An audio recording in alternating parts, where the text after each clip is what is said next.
Audio Jungle. नमस्कार, प्रणाम।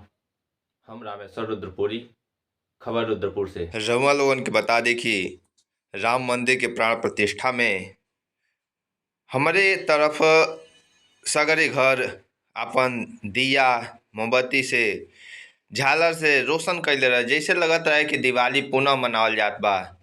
और सब लोग अपने अपने घर में एक से एक दिया झालर मोमबत्ती के तरह सजावल और पूरा दिवाली मनावल, पटाखा भी संगे संगे छोड़ल। लइका लोग आपस में खूब खुशी बांटल, बुढ़न पुरनिया लोग भी आपस में खूब खुशी रहने। उन लोगन के लगत रहे कि इस साचो में दिवाली बा।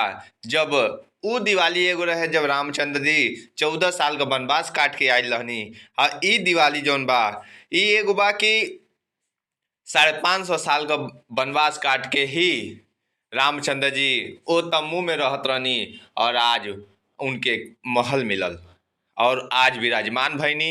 यही खुशी में पूरा जवार पूरा संसार एक तरह से कहल जा तो दिवाली मना रहल बा।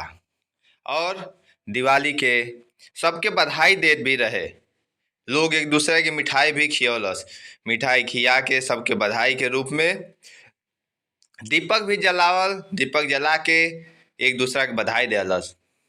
साथे साथे इहो कहल कि अब हमन के साल भर में 2 गो दिवाली मनावल जाई।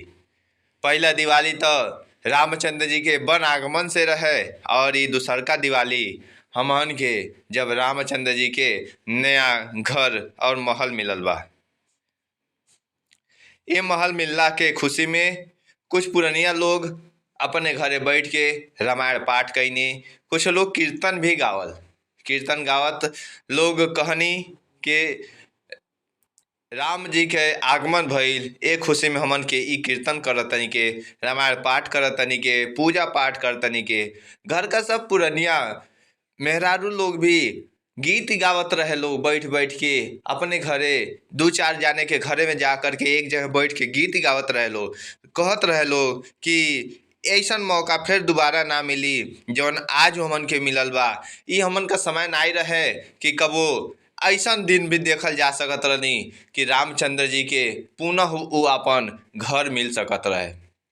लेकिन ये सब आज के समय में सनातनी धर्म खातिर बहुत ही खुशी का विषय बा, जौन कि हमन के दिवाली के रूप में मना रहल बानी और सबका लोगन के जय श्री राम बोलत बानी। ई लोग कहत रहने अपने शब्दों में।